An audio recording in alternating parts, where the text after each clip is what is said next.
I'm so excited to get to have Katherine on again. Her book's very inspirational for me. It started off with her first book was really about what's going on in our schools, the Good News Club. And that kind of got me interested. And then I kept hearing about God and Country and did some digging and found out it was based on her book, was able to connect with her and have her do an event with us before. And now I finally got to meet her in person in Philadelphia, right as her book was coming out. She was at the Free Library of Philadelphia, and now she's here with us tonight. Really excited to talk to you again, Katherine. And just to kick us off, your best-selling, New York Times best-selling new book called Money, Lies, and God. You're exposing the financial networks here behind the Christian nationalism. What's the biggest misconception that people have about this movement? Well, thanks for that question. I just want to thank everybody here at Red Wine and Blue, and I thank all of you tuning in tonight for this conversation. The main misconception, I think, that is that people think it's all about religion, and it's not. This is not a religion. Christian nationalism is an anti-democratic political movement, and it's engaged in a political war against American democracy. The second misconception is that they think it's driven entirely by some pre-existing social policy preferences related to the culture wars. Often they say it's about abortion or same-sex marriage or LGBT stuff, etc. But it's not. And it's really about a war on the values of pluralism and equality and justice and rule of law, frankly, that represent the best of the American promise. And this is sort of related to a historical misconception. A lot of people think that this movement came together around the abortion issue, but in fact, it came together around opposition to the IRS, in an earlier era, was starting to look at racially segregated religious schools and saying, well, why are we funding segregation? Why are we giving tax breaks for these religious, racially segregated schools? This was in like late 1970s, early 1980s. And that's really what brought the movement together. That's sort of the issue that drew it together. And they needed a better, this is a movement at that time that sort of created is the precedent for the kind of Christian nationalist movement we see today. And they need an issue to unite their movement. And stop the tax on segregated schools was a bad look for them. So they actually settled on the abortion issue. Because they knew if they can create single issue voters, they can control their vote, right? So, and I guess the other broad misconception is that anyone who is a Christian and patriotic is a Christian nationalist. And that's absolutely not the case. First of all, this movement is un-American as it gets. There are so many patriotic people who are people of faith, who are Christian, and who are, by the way, adamantly opposed to Christian nationalism. So this is really a political program. It's not a mark of religious identity. Okay, that's really good points. I appreciate that. What would you say, how do the extremist religious groups use the money to then shape our political landscape? And who are the major players that's funding this? Yeah, it's really important to understand the role of super wealthy right-wing funders because they are increasingly driving the process. And their motivations are not, I would say, religiously, they're all over the place. Some of their motivations are, religious, but I would say, and some are not at all, really. On balance, their motivations are more, have to do with economic policies that they want. So in this group, you have a fair number of people committed to essentially libertarian economic ideologies. This group includes people like Jeff Yass, probably Barry Seid, maybe Richard Uihlein and others. Some are not Christian at all, like Yass and Seid, who are Jewish, but functionally they're doing the same thing as other funders like Tim Dunn and the Wilks brothers in Texas, for example, energy billionaires who profess Christian nationalist views and at the same time, of course, are big believers in big oil, maximizing fossil fuel consumption. And all these folks are sort of swimming in the same headwaters in a way. And they want to replace democracy with their kind of authoritarianism. Okay. And can you break down for us like how this dark money is flowing into Christian nationalism groups? Are they transparent about who's funding it? Well, religious organizations don't have to disclose their donors. They don't have to itemize things in the same way that other non-religious nonprofits and for-profit organizations, of course, do. So some of the organizations are more transparent than others, but some organizations that were um, uh, basically policy groups like the Family Research Council and the Focus on the Family have reclassified themselves as churches. And because of that, it's much harder to see where the money goes. But still, you can see like the amounts of money are absolutely tremendous. Both like, okay, the Bradley Foundation has in excess of $1 billion in assets, and they're spending that on a lot of right-wing uh, uh, projects. Barry Side donated $1.6 billion, that's billion with a B, uh, to form the Marble Freedom Trust, and he put Leonard Leo in charge of it. Leonard Leo, as we know, is built up the Federalist Society to where it is today. Federalist Society being the entity that grooms and promotes right-wing talent for, the courts, the sort of Supreme Court and lower courts as well. Um, and I just think that that's a really interesting fact because Barry Side is not, he's Jewish, and, Leonard Leo is an ultra-conservative Catholic, but they're willing to work together. And why are these billionaires funding these sort of culture wars? Well, that's how you get the rank and file on board. This is a movement that claims to stand for the American family, but they're getting the rank and file to vote for whose policies are actually degrading life for most American families, eroding rights for the workforce, weakening public education, and so on. So they know that if you can get those rank and file to vote on the shiny baubles of, whatever the culture war outrage du jour Yes. might be, you can control their vote. Hmm. Okay. Then that takes me to the next one. Like, you've named some names there, which is great because some of them I actually recognize and others you just educated me on. There are so But many what others. are, I was going to say, what was the most surprising so far or shocking financial connection that you uncovered in your research? I think there's still a lot of smaller yet still substantial donors that we don't frankly hear anything about. I'm constantly uncovering different names.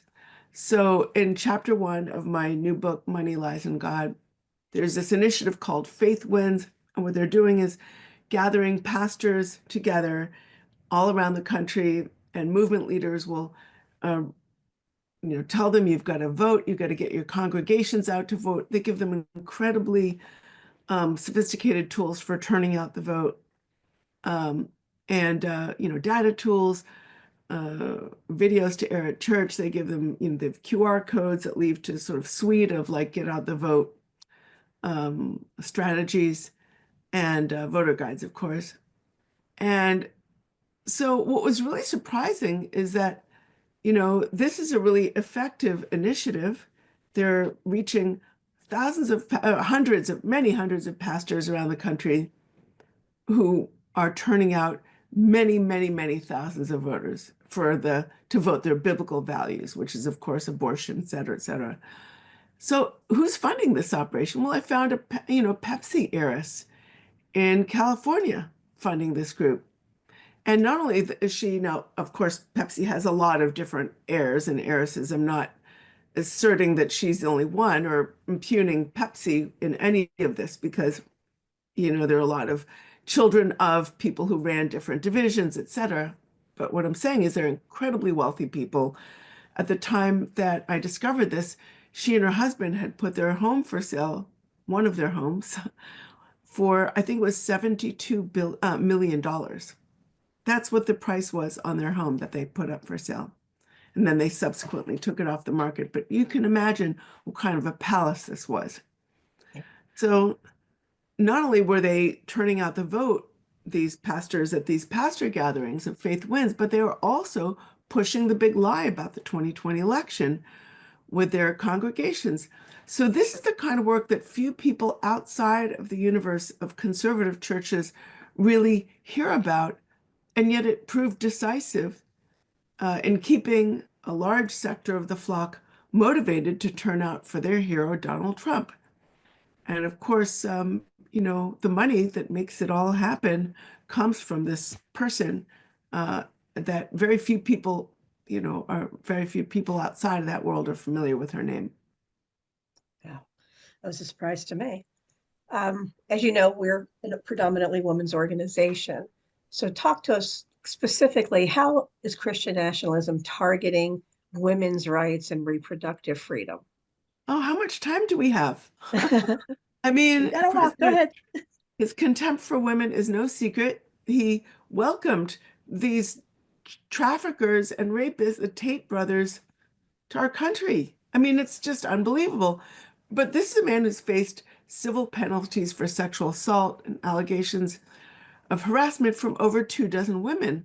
Many of his picks for high office themselves face serious sexual misconduct allegations too. Several have histories of misogynist and racist commentary, such as Darren Beatty, who has a top job at the State Department and declared on X, quote, I'm quoting here, competent white men must be in charge if you want things to work. I mean, it's really the cat-hating vice president has argued that feminism was a huge mistake. Pete Hegseth praised a pastor who said it was wrong to give women the right to vote. I mean, it's really astonishing, the sort of Doge bros who, and Elon Musk are targeting funding for a range of women's health initiatives, a broad range. So all in all, this presidency is shaping up to be I would say, the most misogynist administration. Can we say that in recent history?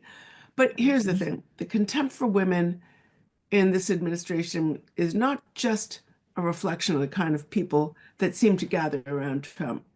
Throughout history and around the world, male supremacy has supplied the backbone of authoritarian movements. Fascist parties always glorify the virtues of manliness, by which they typically mean some kind of brutality.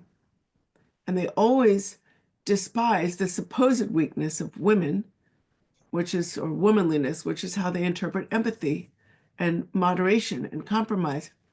They always appeal to the resentments of disempowered men, and they promise to dominate the objects of resentment, which for a great many number of people happen to be sexual in nature.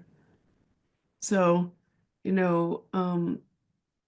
again, authoritarian movements around the world have always used male supremacist ideology to appeal to some, number of people. And, where the specific attacks are happening, well, reproductive rights, they're not stopping with Roe versus Wade.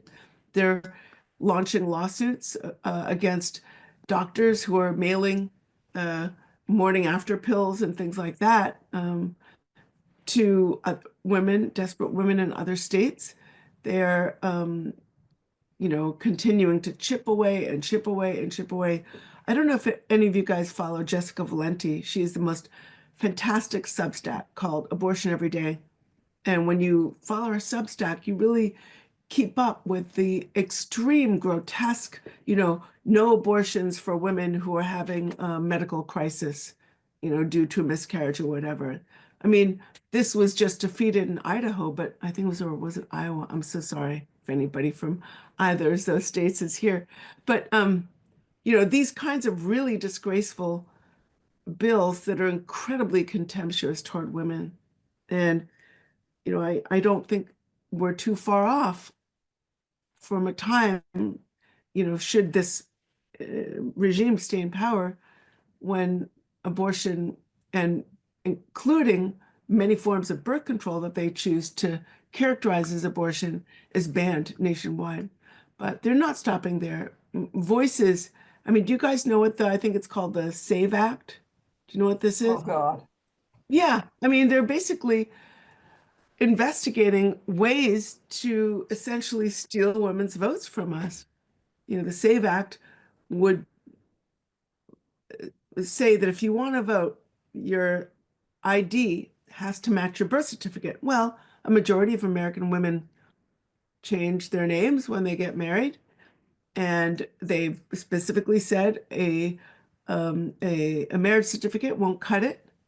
So you have to, you know, uh, have like a passport, and millions of Americans, like tens of millions of American women, do not have passports.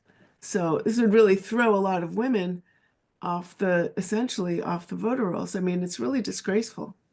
But there are other means that they're trying to do. The voices that are advocating for head of household voting. Have you guys heard of that? It's where the head of the household, who is presumably a man, of course, right, gets to decide all the votes in the House. I mean, it's really reducing women to the status of chattel. What? That's no. Oh, please I go mean, on mute, it whoever's hasn't speaking. happened yet, but more voices are being more sort of loud about this. Yeah. Well, I'm glad they're speaking up, and we have to. And I'm glad you brought up the SAVE Act. For anyone who missed it, we did a fabulous event on Monday evening with the Brennan Center. It is on our YouTube channel, and we will be ready to go when this comes up for a vote. So make sure you're staying up to date with what we're doing, because it's going to take all of us to push back and make sure we protect our right to vote. Next question. Again, the first book I ever read from you was The Good News Club, which focused on education. So, our women members and all others, we really concerned about education, public education, keeping our teachers safe, all of that. What role is Christian nationalism money shape? How are they using it right now to really shape all that's happening in our public schools and curriculum? The destruction of public education, as we know, has been a long-standing aim of the Christian nationalist movement. But when I published a book on the topic in 2012, the religious right activists and eventually the privatizers with whom they were starting to work hand in glove were, even a decade ago, they were more discreet about it. Only a few people at the margins were out there admitting that the end game was to starve the beast of public education and redirect the flow of taxpayer cash to private and religious and ideologically right-wing schools. But now they're really upfront about it. So the fundamental goal is to create a national network of publicly financed religious schools that explicitly favor conservative forms of religion. And, superficially, in a way, it looks like they're trying to achieve the same by forcing their initiatives and programming into the public schools. That's the motivation behind the Ten Commandments laws that mandate Ten Commandments displayed in every public school classroom, or all of these, they're doing all the sort of forcing their programming, their curricula in the schools. And then, of course, they're running that case in Oklahoma, where a fully funded, taxpayer-funded religious charter school is being supported by lawyers of the movement, and the Supreme Court has agreed to take the case.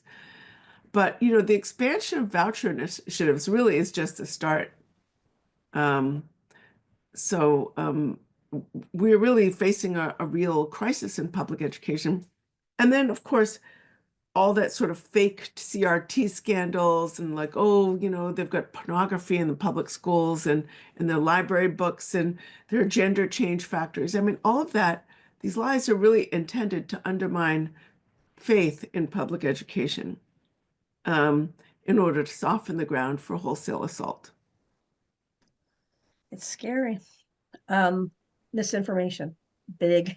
What role is misinformation playing right now in convincing people, especially suburban and rural women, and getting them to go along and support these policies? It's almost as if they don't even realize the harm that this is going to cause. Yeah, it's really true. I mean, misinformation is really key to the whole story. Like, one good way to demonstrate the crucial role of misinformation is to simply ask some Americans some really basic factual questions like, Was the 2020 election stolen? What percentage of the US is Black or trans or gay? What percentage of the wealth is concentrated at the top 1%? Or even, maybe slightly more sophisticated questions like what was the inflation rate in the US versus other countries following the pandemic? Did the economy grow under President Biden? These questions, will get answers among Republican voters that will confirm that many of them, unfortunately, do not live in the world that is fact-based. They live in a fantasy world where Trump won the 2020 election by a landslide. 17% of America is trans, where the real figure is less than half of 1%. They also overestimate the percentage of Black people and Jews in America, where the percentages are actually very small. And they think the Biden economy was total hellhole. I mean, it's very interesting because when you separate people from the facts, it makes them easy to control. And a lot of these folks are really, honestly, I'm going to say it, a lot of them are really lovely people.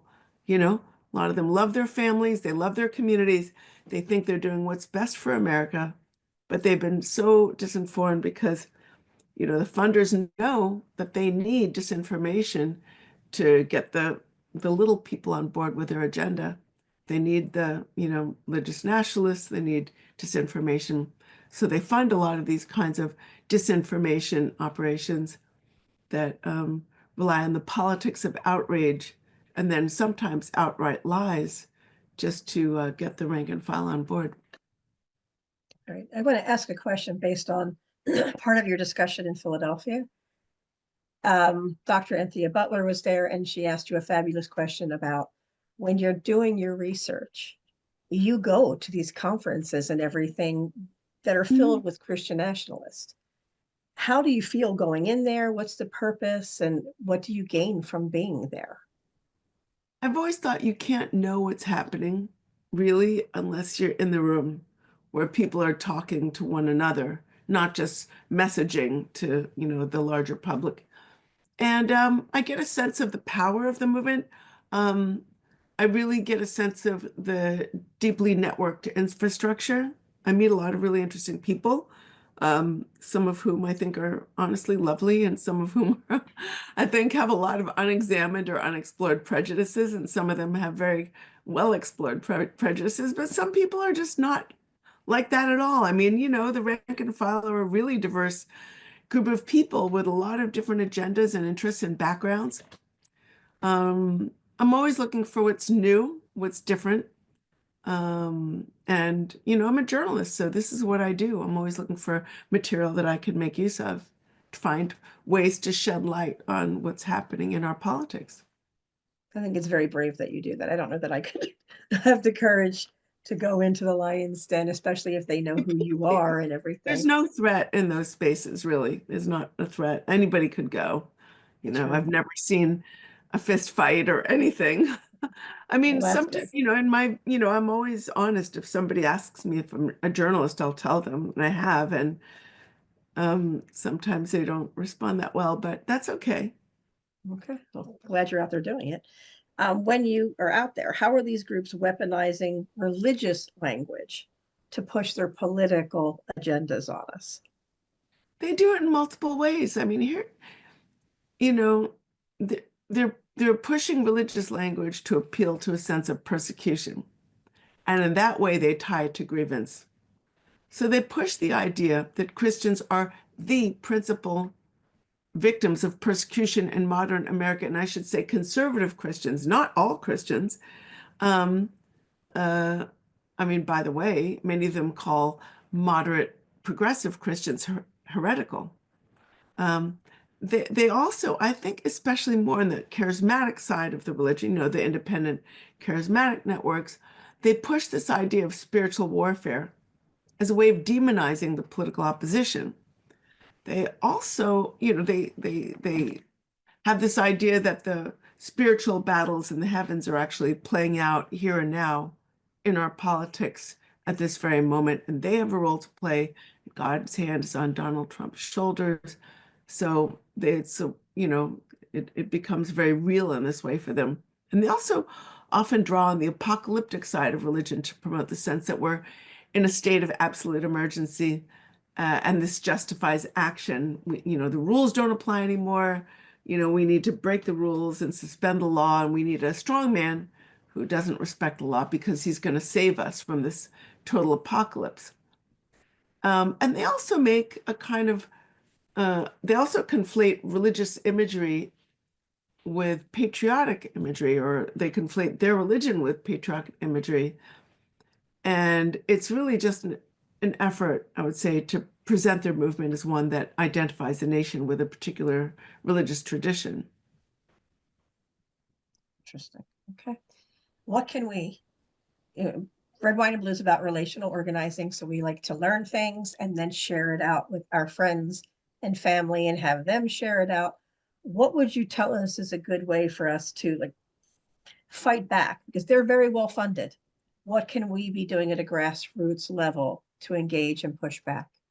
How much time do we have? Oh my gosh. You I mean, go. It's relational yours. organizing is absolutely key. When I was at America Fest in December, that's Charlie Kirk's, annual gathering, 20,000 hardcore MAGA supporters, there was a lady who was speaking on a panel, and she said, if there's an election in November, don't start in September. You got to start in March. And don't start by talking to your friends about politics.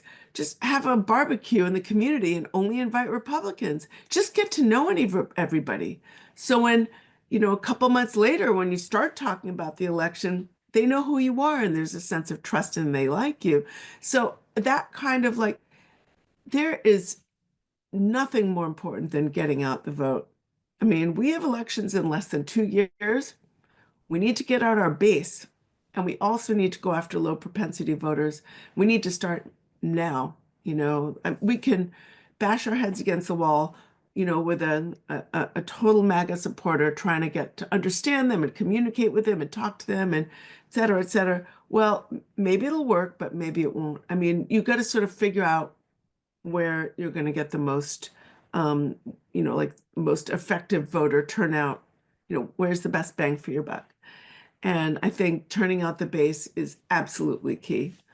I also think there are a lot of, first, I'm so admiring of your organization. Yours, alongside many other pro-democracy organizations, are really vital in this moment, and they deserve our support in any way that we can. We also need to appreciate the attacks are going to start having real consequences on real people. They are already having consequences. Federal employees have been sacked. People with mortgages and children, people who use real services aren't able to access them. We can expect huge Medicare cuts. That's going to affect a lot of people in really negative ways. We're starting to see the effects in, so many different ways. Needless trade wars are raising the price of goods and services.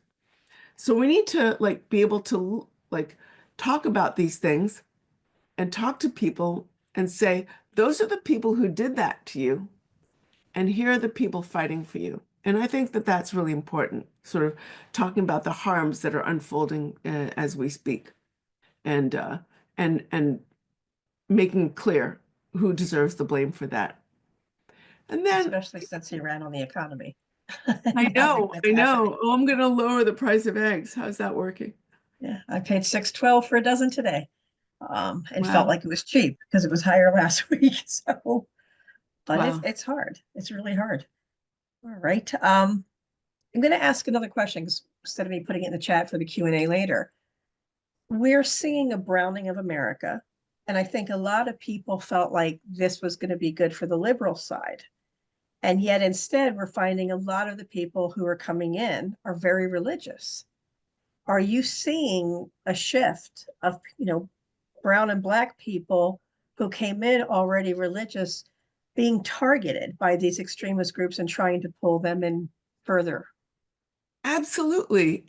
I mean, I didn't just see it, all the statistics show, particularly among Latino voters, who shifted 8 to 10 points in favor of Trump between 2016 and 2020, and even more in 2024, as a consequence, I believe, of the fact that so many Latino pastors were drawn into networks.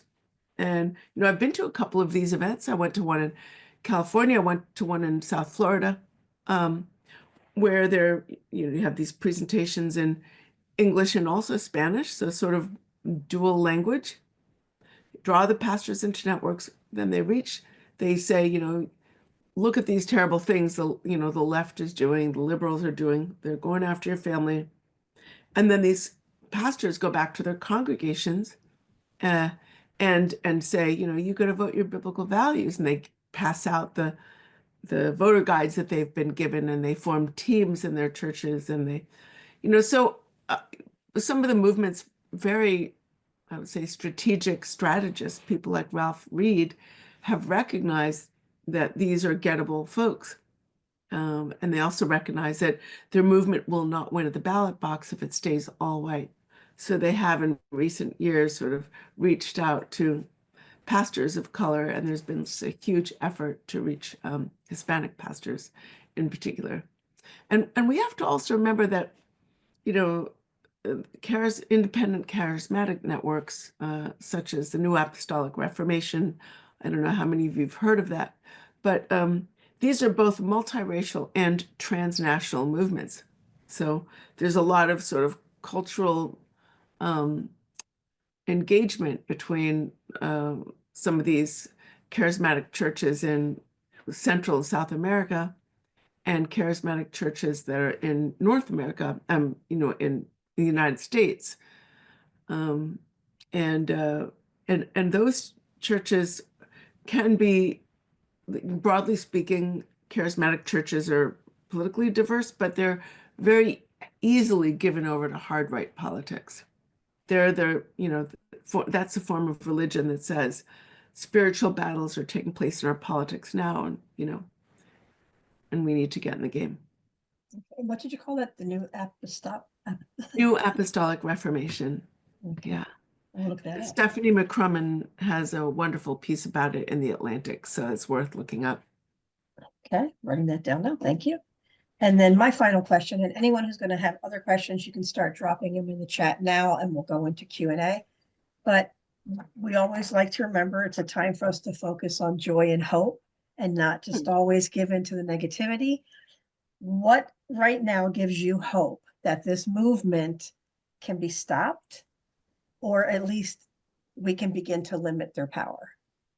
Well, as I state at the final section of my book, where I have a long sort of section on what we can do, I actually take heart from the fact that those of us who believe in the values of equality and justice probably represent a majority of our country, not a minority. I continue to believe that more Americans support democracy and its institutions over some sort of cronyistic, kleptocratic, authoritarian state with theocratic features. I also meet a lot of people out there working every single day to cut through the disinformation, polarization, and strengthen our democracy instead of tear it down. I mean, there's a lot of work to be done, but I think if there's the will to do it and strategic moves are made, it can be done. And honestly, your organization gives me a lot of hope because you grasp the importance of relational organizing, and that's trusted voices in communities that can help turn out the vote and reach people with the truth. Okay. Everybody, please put in the chat telling us you are committed to talking to your friends about this. We're local this year. We're not electing the House. We're not going to flip the Senate. But this year, we could be very engaged in everything that's on our ballot at the local level. Pennsylvania, we're school board, and judicial retention races. But right now, as you do your local work, you're building your squad. And in 2026, when we hit the midterms, we're ready to go. But Yeah. Katherine, thank you.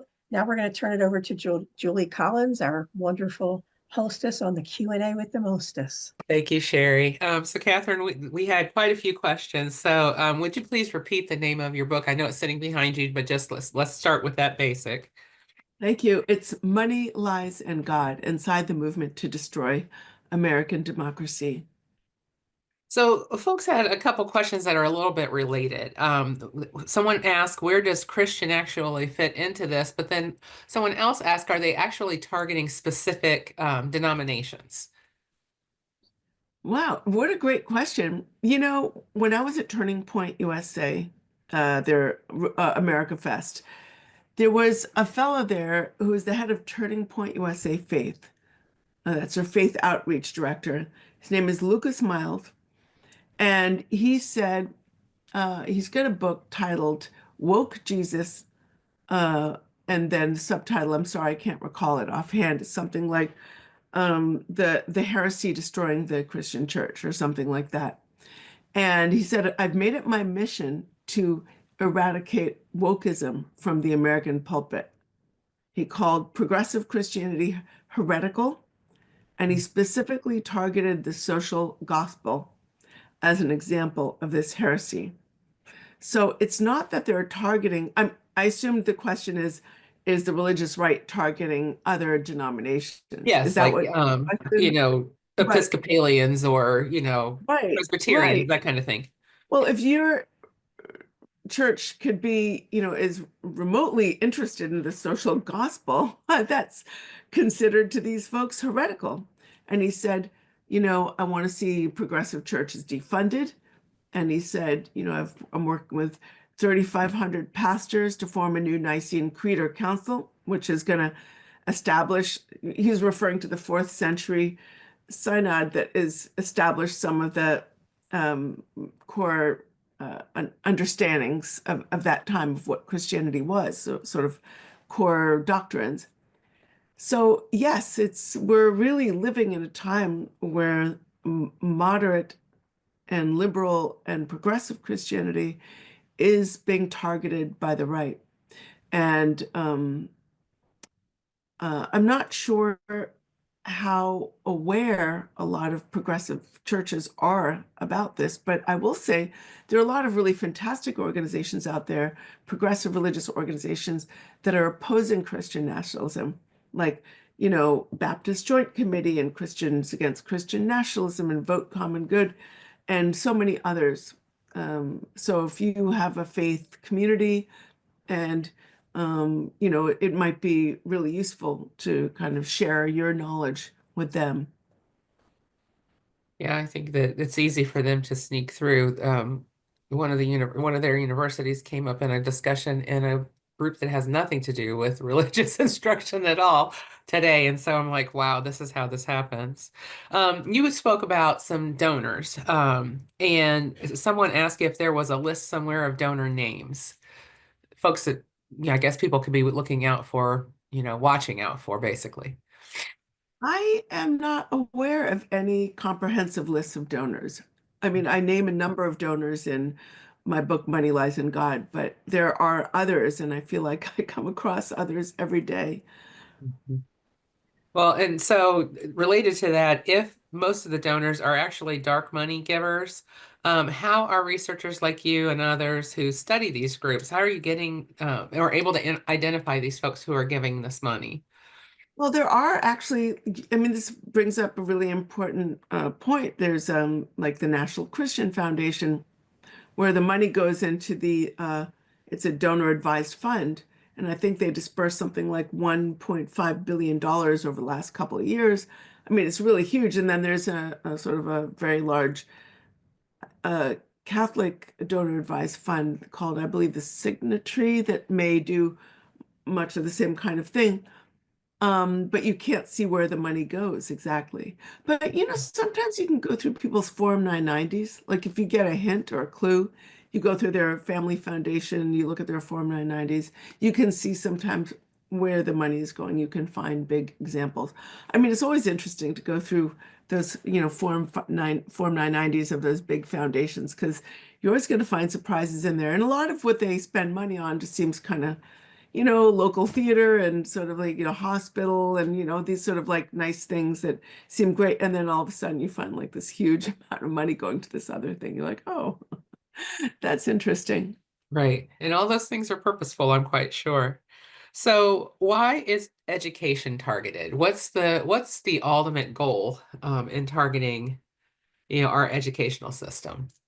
You know, when I was researching my first book, The Good News Club, I came across um, a book titled 414, Raising the Next Generation to Change the World, or something like that. And it was Mhm. written by Louis Bush. Um, he's a mission strategist. He was he was very have you guys ever heard of the 1040 window?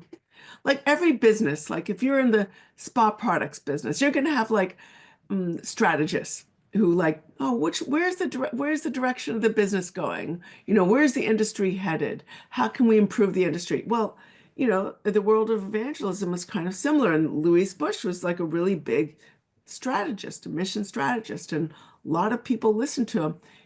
He came up with this strategy called the 1040 window, meaning the areas between 10 and 40 north longitude on the globe were where the most unreached people groups were located. That's what they call them.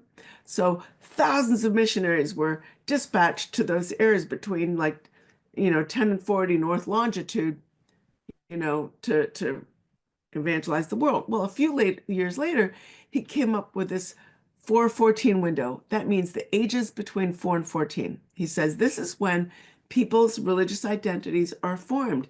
You get the kids, you get the kingdom. And I was at gatherings where one speaker, Matt Staver, he's the president and founder of Liberty Council, one of the religious right legal organizations, said, if we want to change the direction of the entire cruise ship, meaning the culture, you got to go after those kids. It is the most strategic age group that we have. And then he referred to kids in those very young kids as strategic machinery. So I think that's part of it. They know that if you can get the kids when they're young, you might get to keep them for life. And then there's another reason for it. There's a couple other reasons. Another reason is the money. They can there's a lot of money spent on public K through 12, right? And they know if they can capture a portion of that money and divert it to their churches, the money will flow without end, right? And a lot Mhm. of churches are losing members and sitting out. And so they're feeling like, oh, wow, if we can get that, we can really, fund a lot, that funding will really sustain us as an institution. So that's another reason. And then I think the third reason is that a lot of like when you really dig into the ideology of the folks who are really opposed to public education, they don't understand the idea of religious neutrality. They don't believe in it. They think anything that's not affirming them and their worldview is hostile to them. So public schools are supposed to be non-sectarian, neither affirming nor denigrating any particular religion. But they think this is terrible. They don't like that, public schools at their best teach critical thinking. They teach kids how to get along with others.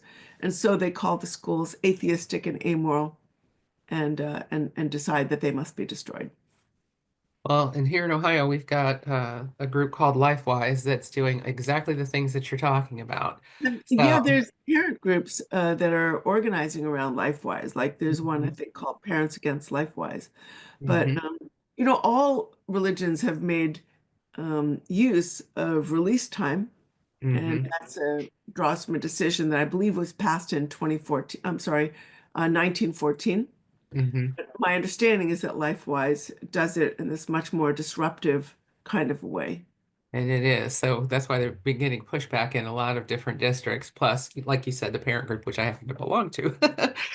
Oh, Um, so how do you find out, somebody, when we were got into the discussion about the SAVE Act, how do you find out who is endorsing the SAVE Act somebody said versus not who's all not? religions do that. They may not do it in the same way, but I know that American Jews have made use of release time, as Mhm. have American Muslims.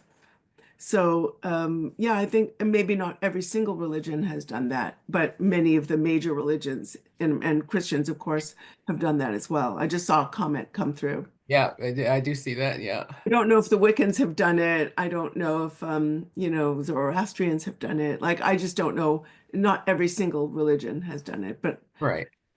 I do know major. that there are some Wiccan groups who are looking at it because that, is also that's just creating more friction. But when we were talking about the SAVE Act, how do you find out who amongst the electeds, basically the Congress people, are endorsing that SAVE Act? I think we just have to look at it. I think it was introduced into the House of Representatives. So you probably have to look at the And the ones language of. who are on it. And then somebody asked the question, if you're single, how does the SAVE Act affect you? That's a good question. I think that if you're single, I asked that question of somebody, and they're like, well, if you're single, then you're the head of your own household. But I'm just not sure the details. I haven't read the whole act. I will caution folks too that sometimes these things are done in layers. So that's Yeah, be the first layer, and there's another layer that will get to the folks who are the women. Let's be clear, the women who are single. yeah. Um, you mentioned a Substack author who you follow. Could you give that name again? Jessica Valenti, Valenti, and she has a Substack called Abortion Every Day. Mhm. So we talked about that. Someone asked, how did COVID shape us and how did we get here? Now, I know that it did, Uh, and I don't discount that at all, but I also know that a lot of this was happening way before we even knew COVID existed. yeah. Although I think during the COVID period, honestly, a lot of people just kind of I don't know what to say. I don't want to be like, I think that there was a lot of conspiracism that sprung up during the COVID period. I think a lot of people were frustrated. I mean, we were all frustrated. I don't know about you guys. Everybody was cooking and nobody was cleaning in my house except for me. So I was like loading and unloading my dishwasher like 5 times a day, you Yeah, know, I didn't even have one, but yeah. hard for a Just lot of binge washing people. those dishes. Keeping your kids happy was really hard. And I think a lot of people sort of felt, these frustrations and needed an outlet for their frustration. And unfortunately, the religious right weaponized the whole COVID period. I remember even when news of COVID started to come out, um, was it Jerry Falwell Jr. said, this is an effort to get Trump. And John MacArthur, who's a very political pastor, said there is no pandemic. And then, of course, there was sort of anger that, some churches were being closed because they didn't want people singing in close proximity and, infecting one another. But this was viewed as a form of persecution. It was really weaponized. Yeah, It's it really weaponized. was. Why do you think that they actually do push their agenda on everybody instead of having a live and let live kind of a philosophy? Why does it have to be warfare? What are we getting out of this? Or what are they getting out of Oh, this? that's a deep philosophical question. Um, I mean, they really want their rules to dominate. I remember I had an interview with one woman who's sort of like a movement leader, and she said, she said, someone's going to dominate in our culture, and we want it to be us. She said, someone's values are going to dominate, was how she said it. She said, somebody's values are going to dominate, and we want it to be ours. So does causing a recession help their cause? Oh my gosh. The main thing is, I mean, the interesting thing is that, like, Trump ran on promises to save the economy and lower the price of goods. And now he's igniting these needless trade wars with some of our best friends, like our friend to the north. You know, is that really going to help him? I mean, but the funny thing about that is, I think this is a kind of thing that autocrats often do. They have a lot of aggression. They run on aggression. They inspire the aggression and grievances of their followers, and then they have to sort of hurl it at targets. So they often sort of go looking for, you know, not just internal enemies to target with their aggression, but also sometimes overseas targets. So I know we're almost out of time here. Where do we look for the folks who are doing this right? Are there any Christians out there that have a lot of money that are promoting democracy? Who should we be, I mean, obviously groups like ours are doing what we do, but are there other folks out there that we should be looking to or, you know, reading every day? Who can we look to who is in this fight with us?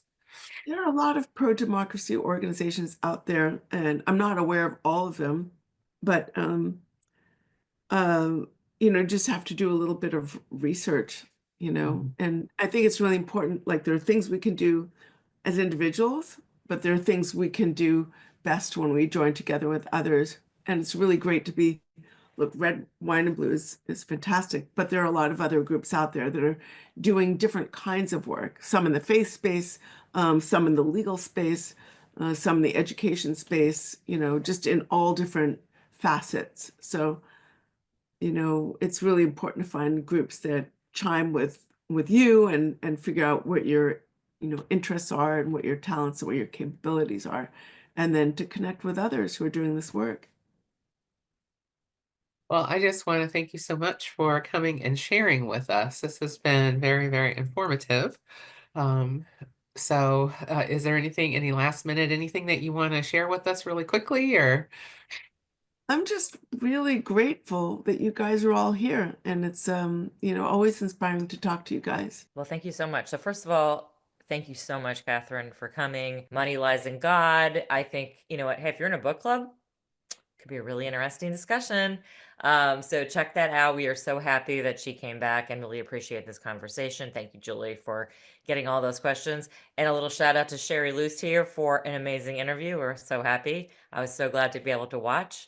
And I did see somebody in the chat who said, I don't know. I feel like they're more organized than us. No, nope, nope, nope, nope. They are well funded, without a doubt.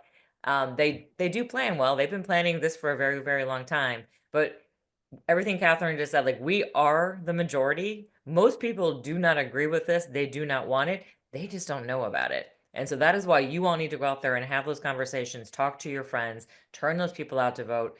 Hey, there's school board elections this year. There are city council elections. There are, I mean, all kinds of local stuff across the country.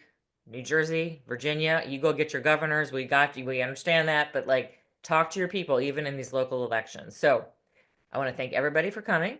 Please check out the book. We hope to see you coming back next week for all the amazing events we have coming up. And we hope you have a really great evening. Good night, everybody.